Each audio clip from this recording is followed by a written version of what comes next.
Welcome to Tuned to Yesterday, broadcasting programs from radio's golden years. I'm your host, Mark Lavonier, and this hour, Sci-Fi. Later on, X-1 from 1957, but first, The Mysterious Traveler with the story The Big Brain, a Mutual Broadcasting System episode from March 14th, 1950.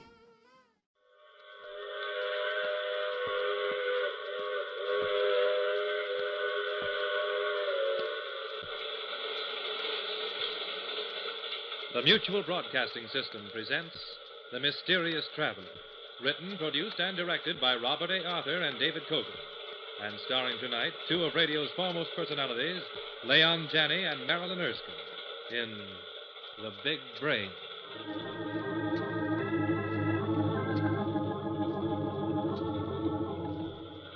This is The Mysterious Traveler, inviting you to join me on another journey into the realm of the strange and the terrifying. I hope you will enjoy the trip, that it will thrill you a little and chill you a little. So settle back, get a good grip on your nerves, and be comfortable, if you can, as you hear the story I call The Big Brain.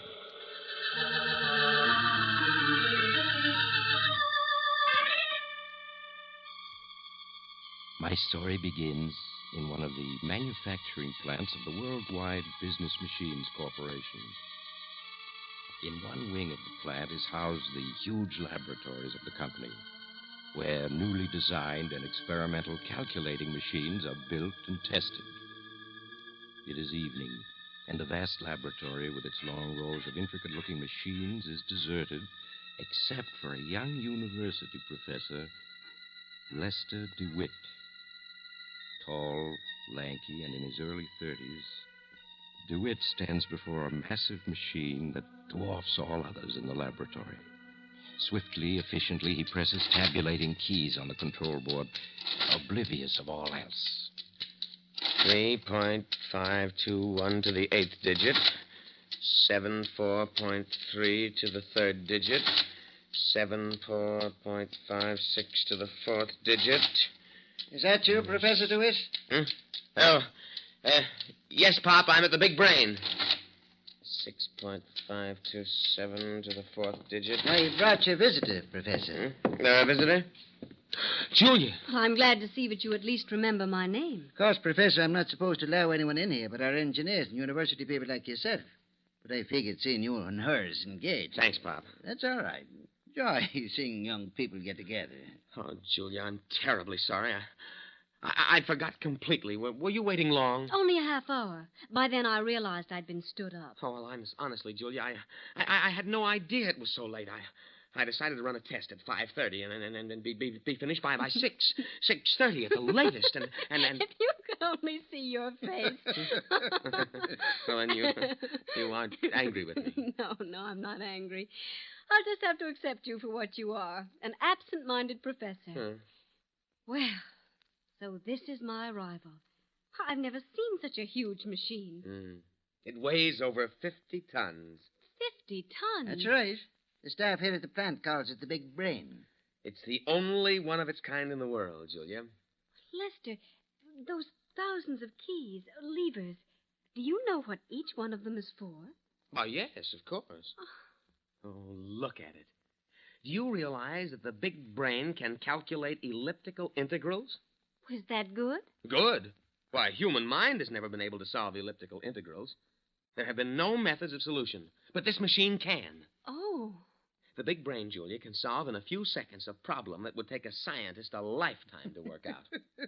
There's one thing your Big Brain can do, Professor. No? What's that? It can take this racing sheet and dope out the winners of tomorrow's races. Oh. Still playing the horses, eh, Pop? Yep. Not doing so good either. Well, I got to make me rounds. Nice talking to you, young folks. Good night, Mr. Collins. Good night, Pop. Good night. Oh, I really should be jealous of that machine, Les. A certain light appears in your eyes when you speak of it. Sometimes I think that you care more for that. But you really don't believe that. No, not really. Hey, look, Pop left his racing paper behind. What are you looking through it for? Well, I've never read a racing sheet before. It's interesting. Very interesting. You know, this racing sheet is a treasury of facts. Why, in each race alone, there are over 1,000 facts to be taken into consideration. Yes. Now, Les, you aren't going to spend the rest of the night studying that paper, are you? I had always been inclined to think that horse racing was a matter of sheer luck. That isn't so at all. Look at all the information that's available in this paper. I can't understand why Pop thought the big brain couldn't calculate the winners of these races. You mean you think it could? I see no reason why it shouldn't be able to. In view of all these facts we have on past performances. Lester, you aren't serious, are you? Of course I am. Would you like to try it as an experiment? An experiment? Yes. We'll put all these facts through the machine. Oh, this I have to see, by all means. All right. First, it's a matter of learning what all these abbreviations and symbols stand for. Then... Yes? It's merely a matter of your reading the facts on past performances and my feeding it to the machine.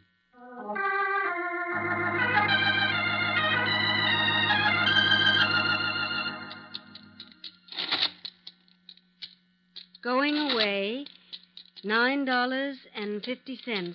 Flying Ghost. Flying Ghost.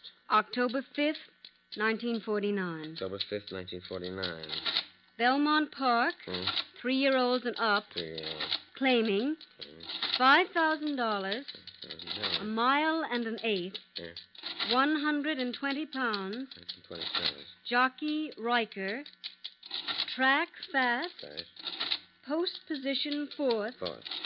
start sixth, quarter fourth, half fourth, 3/4 third, Third. mile third, stretch third, finish third, 2 lengths, 2 lengths. driving, $5.20. $5.20.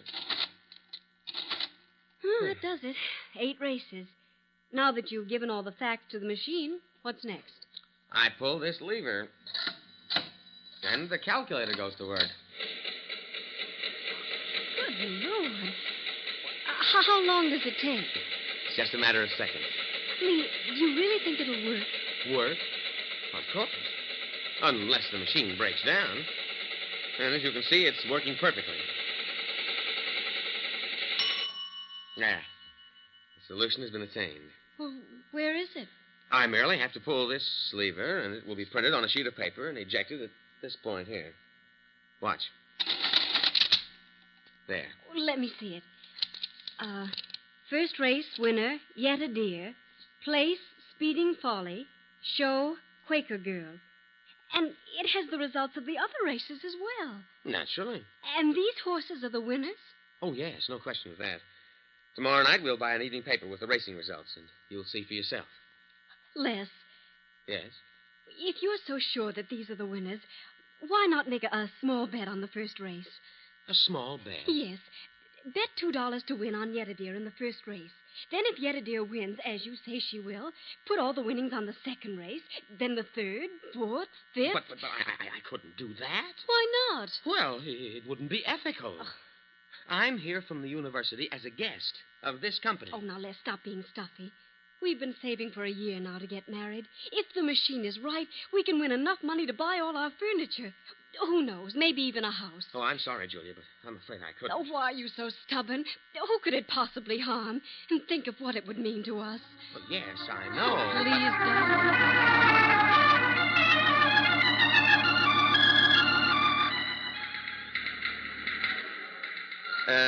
don't. Pardon me. Where can I make a $2 wager? Right here, friend. What's your pleasure? My pleasure? Yeah. Oh, well, I'd like to bet on Yet a Deer in the first race at Hialeah. $2? Yes, please. All right, here you are.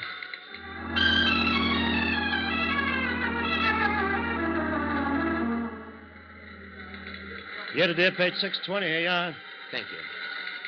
I'd now like to bet $6 to win on Morning Glory in the second race at Hialeah. 6 on the nose of Morning Glory. That's right. Okay, you're covered.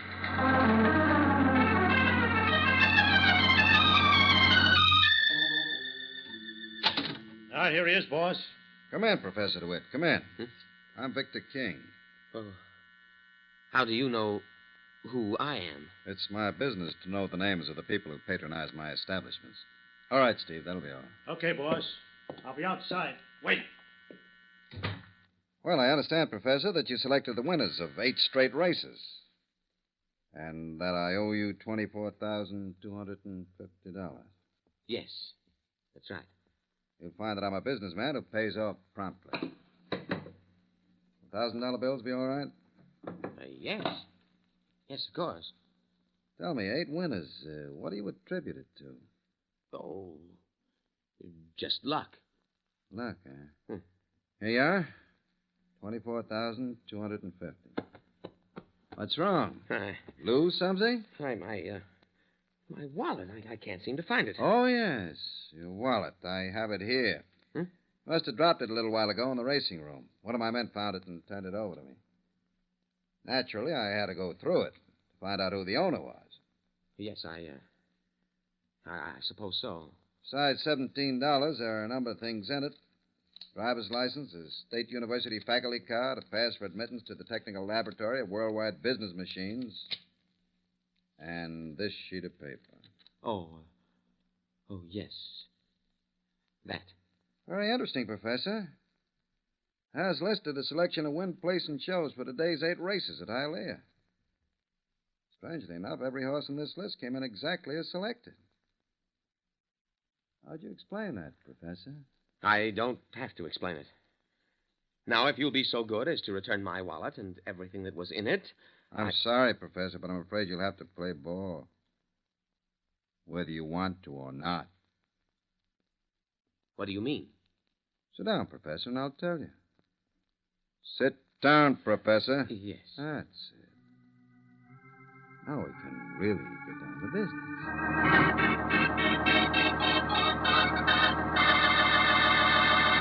And then, Julia, he showed me pictures that had been taken of me in the racing room.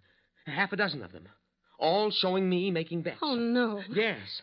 Why, he even had a camera hidden in the wall of his penthouse office, which filmed everything I said and did up in that penthouse. What?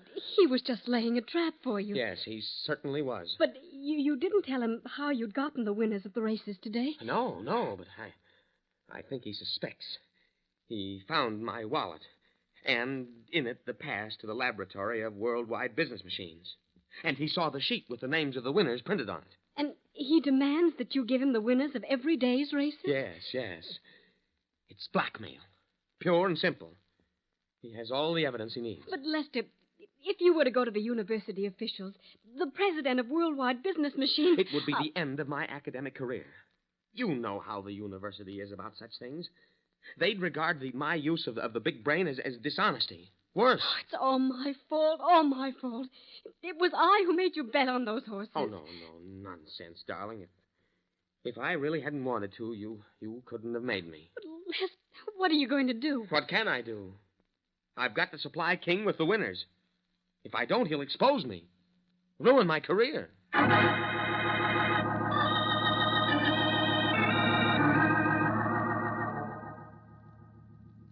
What about a cigar, Professor? Drink? No. I'm No, thank feeling good. Really good. 3 days in a row, all the winners at Hialeah. Yes, sir, I'm feeling good. By the way, I'm putting your share of the winnings aside, Professor. It now amounts to $46,000. You can have it any time you want it. I told you before I don't want any part of that money. My purpose in coming here was to explain to you that I can no longer go on with it. You can't go on with it. Why not? How can I expect you to understand the matter of ethics? Ethics? You can't. All I'm interested in is money. Now, listen to me, Professor. You're going on supplying me with winners. We're playing this out to the finish. The finish? When will that be? I'll let you know. Now, today is Monday.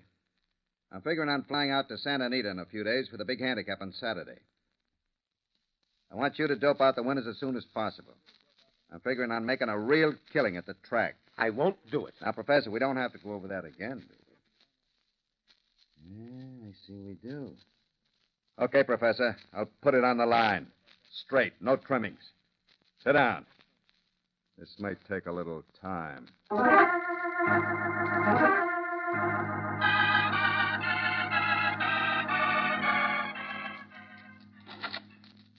February 15th. 47 flights. A, 22 flights. B, 10 flights. C, 9 flights. D, 6 flights. Total 47. Oh, Lester, so here you are. I've tried to find you everywhere. Oh. Oh, hello, Julia. I phoned you at home and the university. Then I thought I'd come here. Did you see Victor King? Yes. I saw him. Well, what did he say? I mean, when you told him you were through with him. He said that isn't the way he plays ball. It seems I have to play his way. Or else. Oh, Les. Mr. King is a master of blackmail. Well, Les, what are these hundreds of books? What are you doing? These are flight records of the different airlines that fly to the West Coast. These records go back 5 years. Well, what are you doing with them? I'm entering these records into the big brain. Trying an experiment. I don't know whether or not it'll work. What kind of an experiment? I'm attempting to find out if the big brain, given all available flight information, can determine the date and time of a future plane crash. A future plane crash? Yes. But why? Victor King is going to fly to California within the next few days. As yet, he hasn't decided what flight he's taking. Well, what has that got to do... Les. Why not? What else can I fight back with? Maybe this whole experiment is crazy, but if the big brain can determine future plane crashes, and if one is due to occur within the next 5 days, I'm going to do my best to see to it that Victor King is on that plane.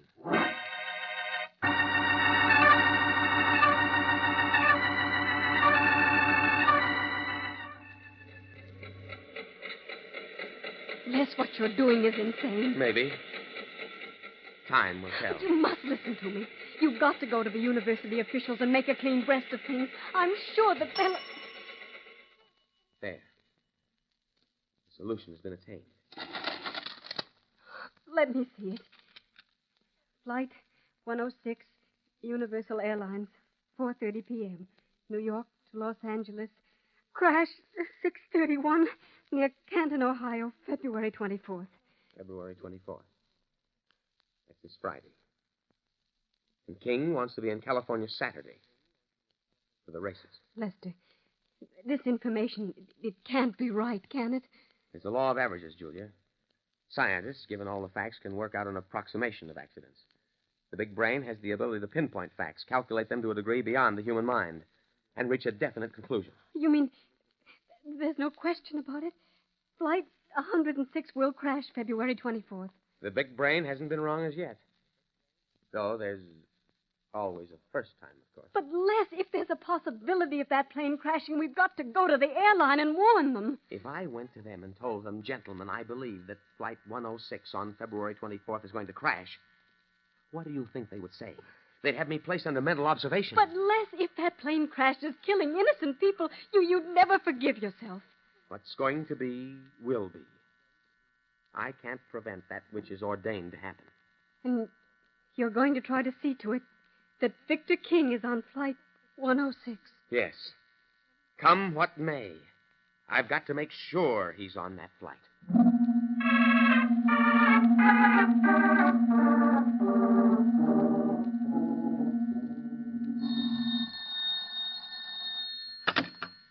Hello? Hello, Professor. This is Victor King. Yes, Mr. King. It's already Wednesday afternoon. Why haven't I received the winners of Saturday's races at Santa Anita? I'm afraid I can't have them for you until Friday afternoon, around 4. Why not? I've got to have last-minute scratches and other information to be able to calculate the winners. Friday afternoon. It doesn't give me much time to get to Santa Anita. Why don't I meet you at the airport Friday afternoon at 4 o'clock? There's a 4:30 plane to California. Flight 106. Get you there at midnight. Flight 106, huh? There's 4:30. That sounds all right. Then I'll meet you at the airport at 4 o'clock. Good. I'll be expecting you. Don't worry, King. I'll be there.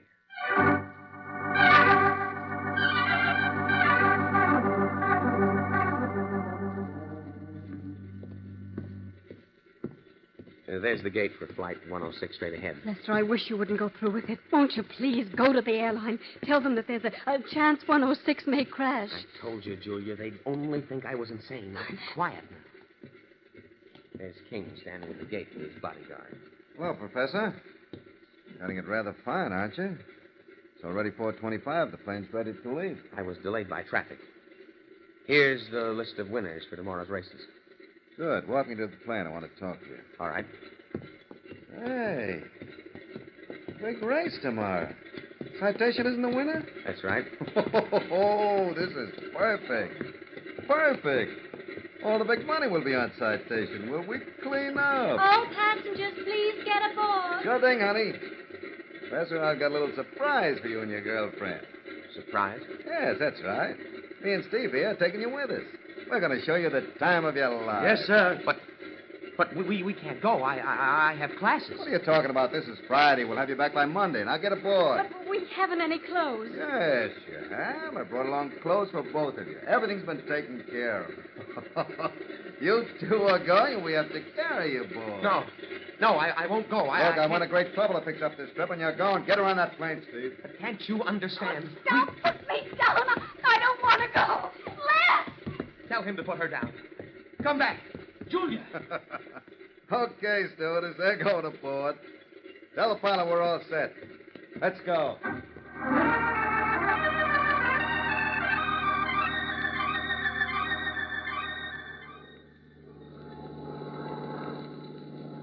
Les, what time is it? Julia, stop asking me the time every minute. I just told you. What's the matter with you two? Don't you like flying?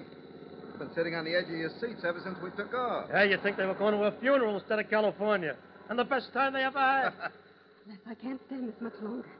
You've got to tell them it's our only chance. Tell them? Yes. Maybe you're right. King, What is it, Professor? come a little closer. I've got something to tell you. Sure. What is it? This plane is going to crash at 6:31. Crash. What are you talking about? You heard me. The plane is going to crash. I like a joke, but that's not funny. It's not a joke. Can't you see that he's serious? How do you know the plane is going to crash? Same way I found out about the winners. The big brain. If you aren't leveling with me, I'll... Yes, you are. You're scared, really scared. I'm getting scared, too. Why'd you let us in for this? You must have known before we got on this plane... Oh, I get it. You didn't figure on me taking you along. Hey, boss, we got to do something. I'll settle with you two later. Come on, Steve. What are you going to do? You'll see.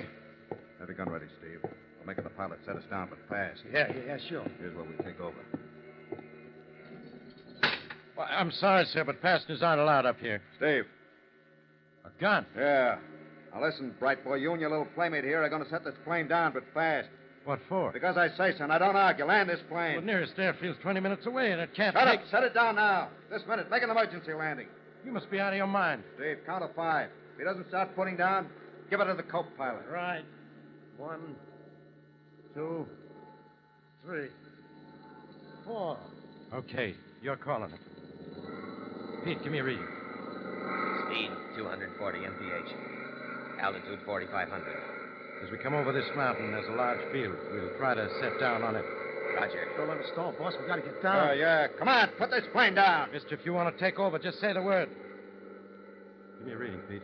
Speed 255 mph.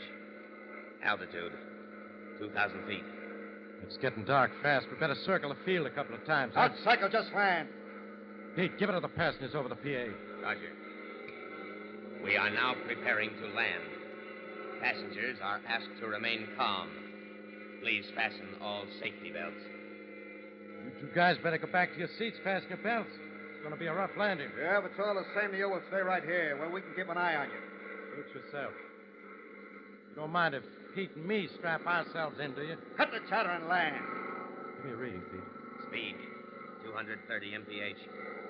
Altitude 800 feet. Flaps down. Flaps down. Landing gear down. Landing gear down. Landing lights on.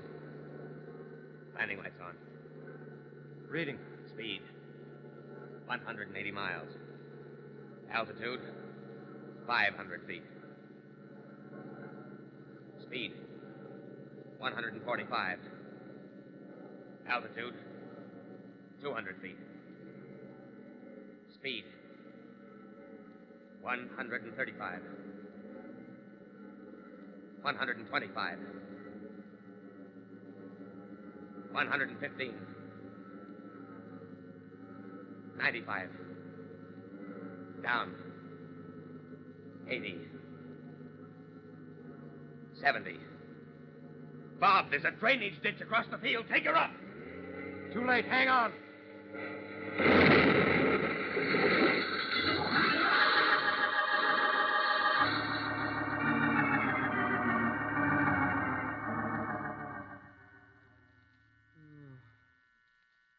Oh. Oh, my head.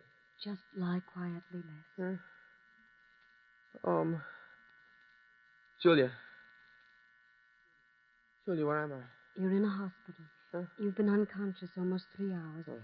But the doctor says you'll be up in a few days. Why, the plane crash. Yes. Julia, you all right? I was just shaken up, nothing else. Oh.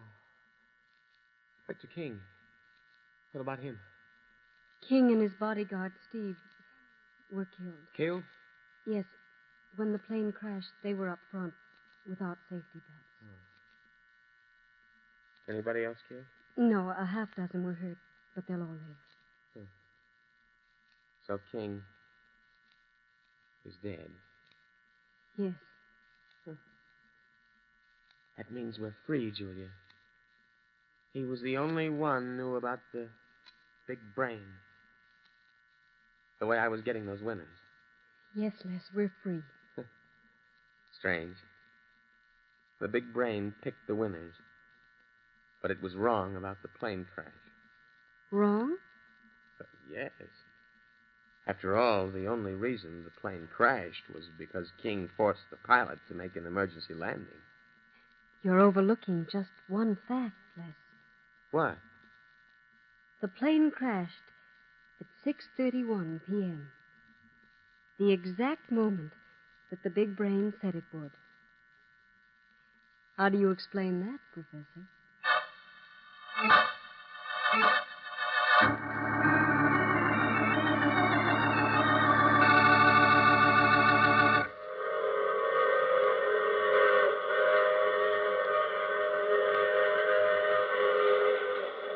This is the mysterious traveler again. Yes, young Professor DeWitt had a good deal to ponder about while he recovered in the hospital. Would a plane crash have occurred if Victor King hadn't forced the pilot to make an emergency landing? Or was that the crash the big brain predicted? It's hard to say. But one thing is certain. Professor DeWitt, for some strange reason, has lost all scientific interest in the big brain. Oh, that reminds me of next week's story, The Dark Underworld. It's about a strange old man who lives half his life in the maze of sewers beneath the streets of Manhattan, and he discovers... Oh, you'll have to get off here. I'm sorry. I'm sure we'll meet again. I take this same train every week at this same time.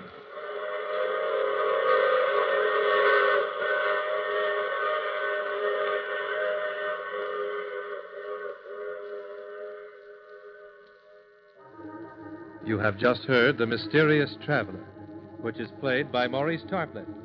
In the cast were Leon Janney, Marilyn Erskine, Santos Ortega, and John Marley. Original music was composed and played by Al Finelli. This is Bob Emmerich speaking. All characters in our story were fictitious, and any resemblance to the names of actual persons was purely coincidental. This is the Mutual Broadcasting System.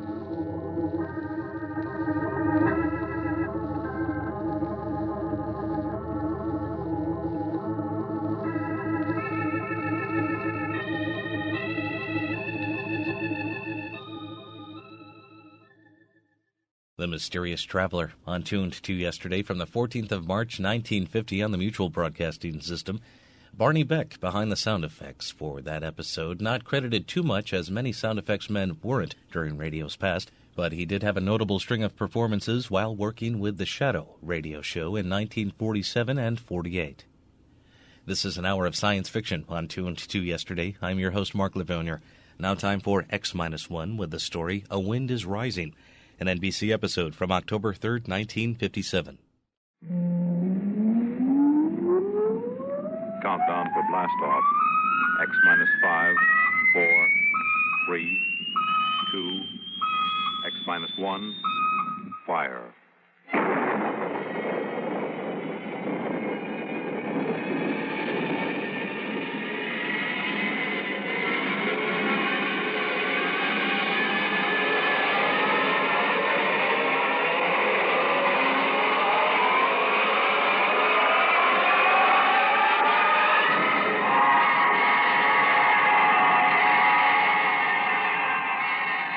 From the far horizons of the unknown come tales of new dimensions in time and space.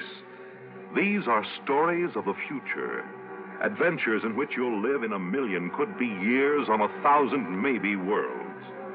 The National Broadcasting Company presents X minus one.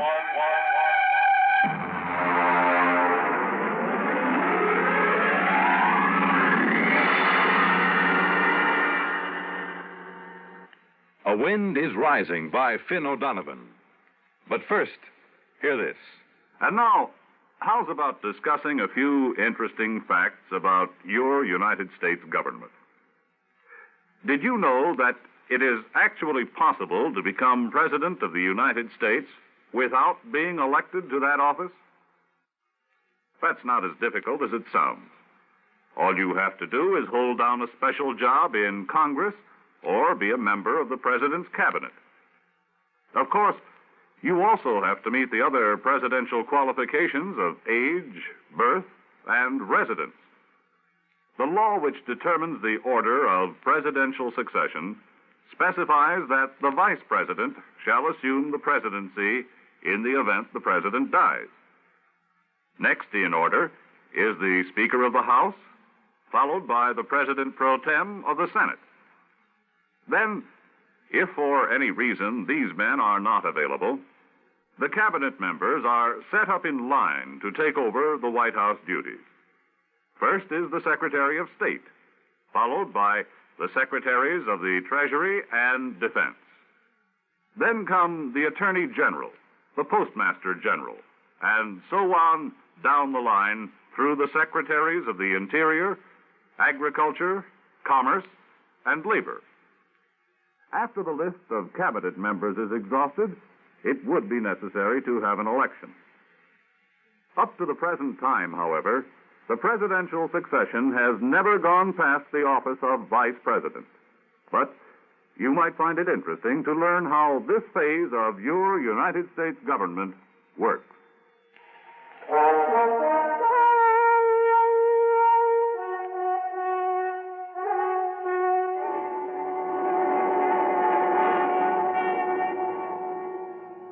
Now, X-1, and a wind is rising.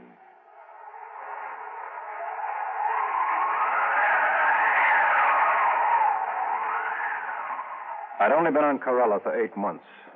Not long for a seasoned advanced exploration man like myself, but long enough to know one thing. Before long, I was going to kill me a native Corellan. Maybe I was a little edgy. When you have to live inside a steel and concrete capsule just listening to that fantastic wind howl 24 hours a day, it begins to get you. Anyway, it started when Smanik, he was our Corellan radio man, came up to my quarters to get me.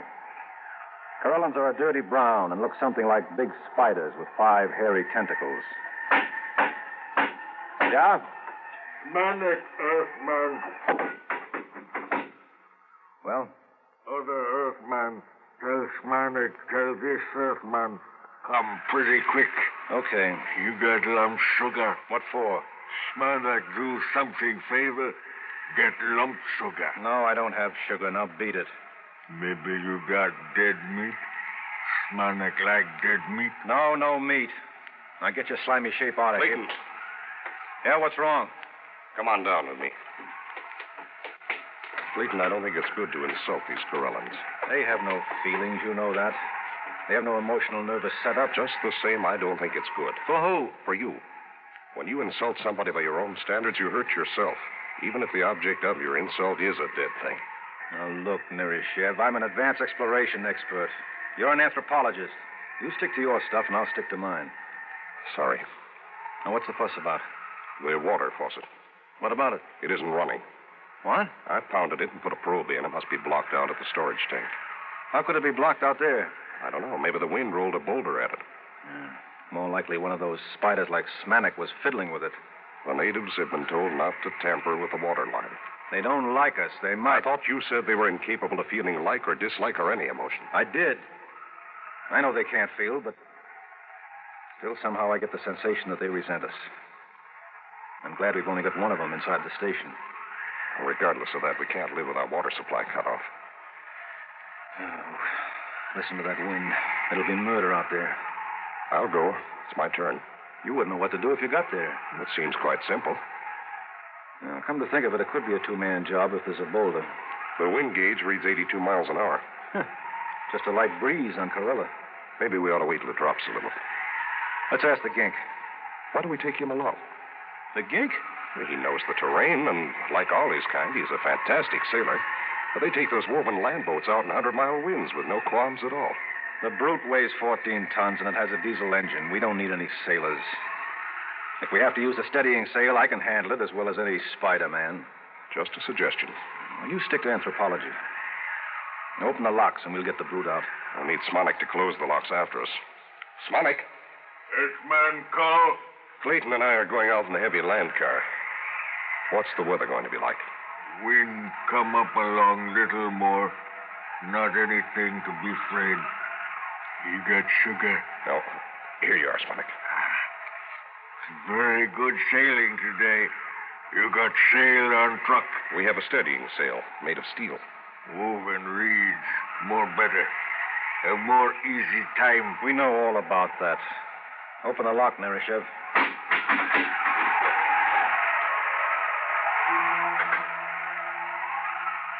The brute, as we called it, was armored like a tank and streamlined. It had vision slits of shatterproof glass, and most of its 14 tons was centered near the ground. It was sealed from dust and had 6 giant tires made of woven steel mesh. It was built to take the rocky terrain of the planet Corella and to navigate in the gale-force winds that battered the planet. I strapped myself into the cockpit, and we were ready. The wind indicator told me that the winds had risen to 94 miles an hour and rising.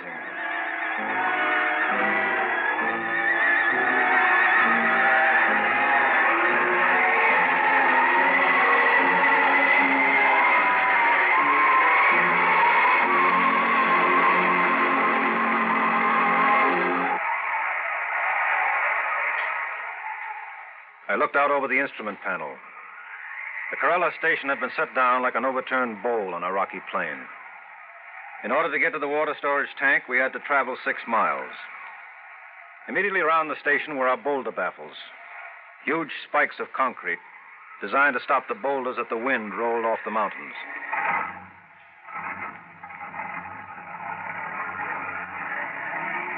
I shoved the brute into gear, and we were on our way. Hang on, Nerishev. Here we go. The wind is up to 97. Do you suppose we're in for a storm? The gink said it was fine sailing weather. For a Corellan, maybe. Well, this baby can take it. You see the pipeline yet? The sand is pretty thick in the vision glass. There it is. About 2 points on the starboard bow. I see it now. What's our speed? 3 miles an hour. Give us a little more oxygen in here. Right? Hey, there's something coming toward us. Looks like a boulder. Hard right. That was no boulder. That was one of those ginks out for a sail in his land ship. Playful, aren't they? Next one scares us like that, I'll shoot him, so help me. I don't understand how they can sail those flimsy ships on those wooden rollers. What's our wind speed now? 102 miles an hour. I think it's going to be a storm, Clay. Well, there's no point in turning back now. We can't live without water. I'm game if you are. What's the strongest storm we've ever recorded? Well, let's see. In the 8 months we've been here, about 168 miles an hour. Well, this baby was built to navigate up to 200. We'll be all right.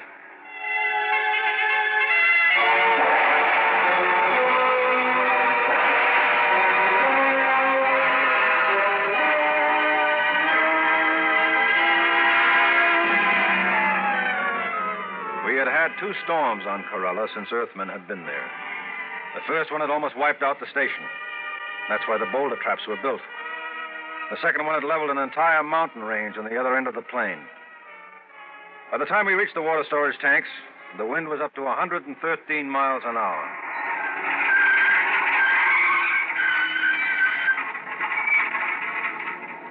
Well, this is it.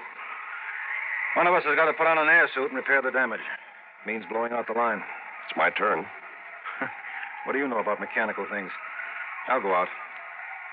Fasten that nylon rope to me and winch it as I go along. I'll anchor the brood in the lee of the concrete breaker. Maybe you ought to wait till the wind dies down. It isn't dying down. It's rising. We can radio Smanik at the station, get a report. You think he'll give us a straight answer? I trust him. Hello, Smanik. This is Nereshev calling Smanik. This Smanik, Earthman. How long is this wind going to keep up? Long time. Maybe even longer. More than 2 hours? Yes. Okay. Clayton is going out to fix the pipe.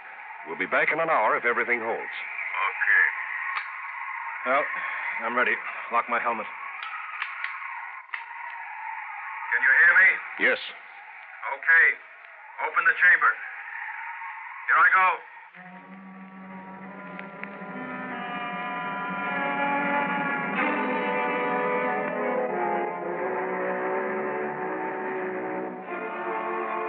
Outside, the wind thundered and roared like breaking surf. Once I was almost blown free, but the line held. By the time I crawled back into the ship, I'd cleared the water lines, but my suit was shredded and my air extractor was clogged with dust. The wind was up to 145 miles an hour and still rising.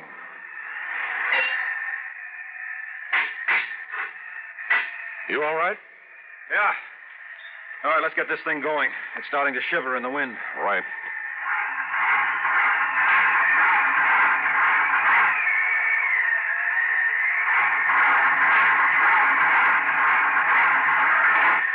What's wrong? I can't start the engine. Here, let me try.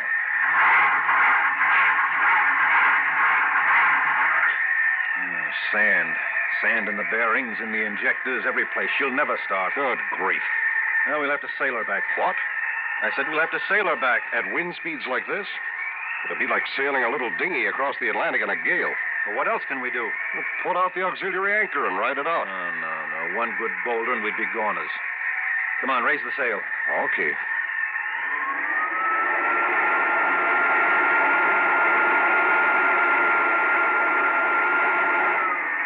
Release anchors.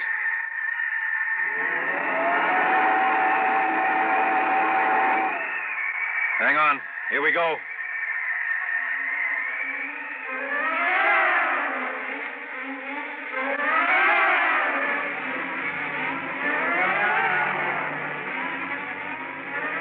We raised the steel sail and tacked into the wind. Shoved by a wind that had now reached 175 miles an hour, the 14-ton brute soon picked up to a speed of 40 miles an hour. Even reefed down and heeled over, I couldn't hold her. And I had to winch out the steel main sheet to straighten her up. Then it began to happen. The thing we feared the most.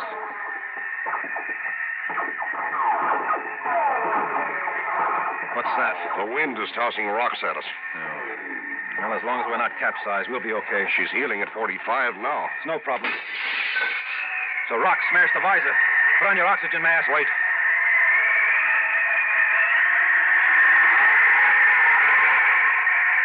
Man, she's boiling along now, 75 miles an hour. Clay, there's a boulder coming. Down the mountain. I can't head her up. Get off. No use. I'll have to jar you can't. Hang on.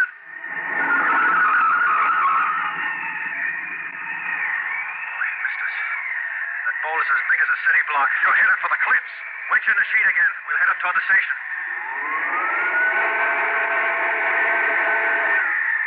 No, it's no use. I can't head her up. We'll have to run with the wind. You can't run far. The cliffs are dead ahead. Let's drag the emergency anchor. Maybe it'll slow us down. Suppose it falls. Worry about that later. Drag it.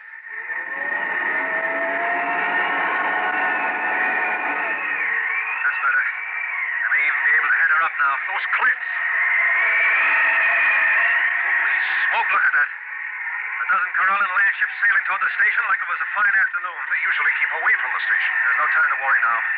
Wedge in the sheet. I'm going to head up higher.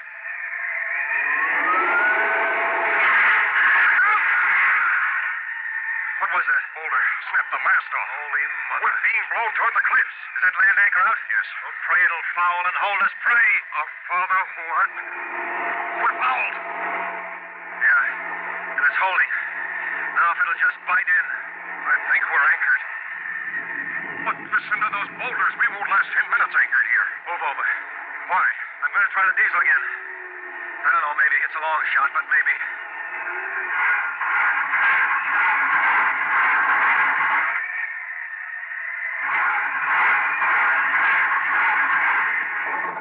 It's caught. It's caught. Come on, baby. Start. Start. That's it. She's running. She's running. All right, let go of that anchor. Warm up that coffee, Smatic. We're coming in.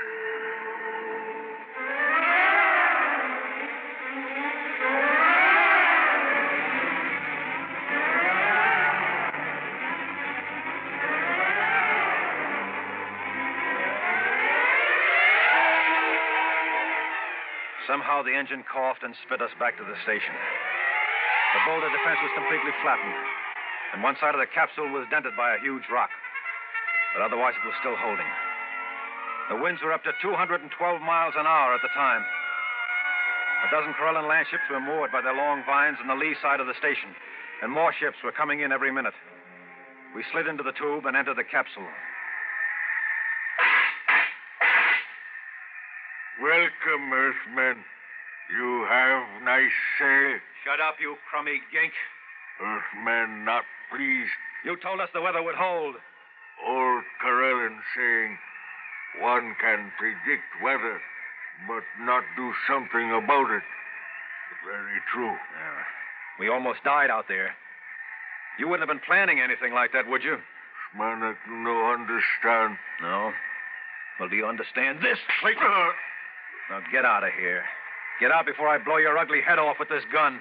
Very difficult for Smanak to be without head. Impossible to eat sugar or dead meat for almost 3 weeks before new head grow. Smanak join his people now for summer festival. Now you do that. Pronto. Wait a minute, Smanik. Did you say summer festival? Oh, yes. Ancient Corellan festival. When summer ends, we go sail away to caverns in far west. Caverns? Yes. We live in caverns for 3 months. In that way, we have safety. Safety? From what? From winds. After summer is over, come winter storms. First storm of year about to start any moment now. About to start? What do you call what we've been having? The wind is 238 miles an hour right now. The brute's ruined, the boulder defense is leveled, the foundations are cracked. Very regrettable. Perhaps you'd like to come stay with us in caverns. Bring sugar. Impossible. We need oxygen, food, our own water. Very regrettable indeed. Well, maybe you don't stay and colonize our planet after all. Yes. Really big wind starting to rise now. Smanak go. Goodbye, Smanik. Thanks for your help. Smanak do favor. Glad to help. You got sugar?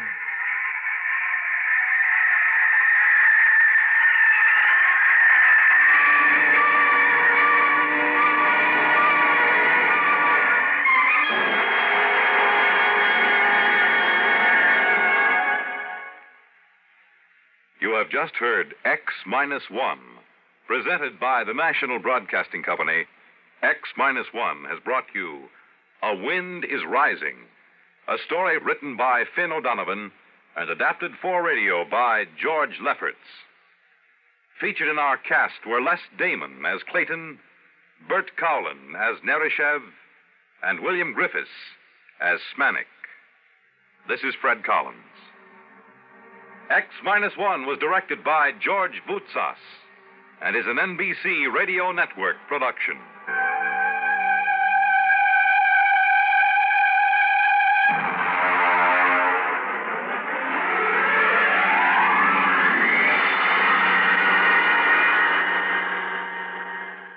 We pause now for station identification. X-1 on Tuned to Yesterday from October 3rd, 1957 on NBC. And that closes this hour of science fiction on Tuned to Yesterday. Be sure to be with us next time for more great programs from radio's past. Until our next hour together, I'm Mark Lavonier. Thanks for tuning in.